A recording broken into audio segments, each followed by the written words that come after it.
Praise the Lord, जय मसीह की। मसीह यीशु में आप सबकी सलामती हो। मैं हूं आप सबों का भाई, खुदावंद का खादिम पास्टर आरिफ रजा गिल, और मेरे साथ है डेवन गिल। हम जो है वो फील्ड के लिए, मिनिस्ट्री वर्क के लिए, आउटरीच मिनिस्ट्री के लिए निकलने वाले थे।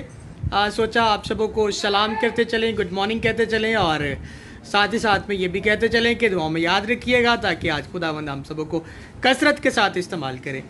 और FEMP ग्रेट कमीशन की टीम जो कि लाहौर से, कोट राधा किशन से, फूलनगर और मांगा मंडी वाली साइड से जो हमें ज्वाइन करती है, वो भी अपने अपने घरों से इस वक्त निकल चुके हैं। उनको भी दुआओं में याद रखिएगा।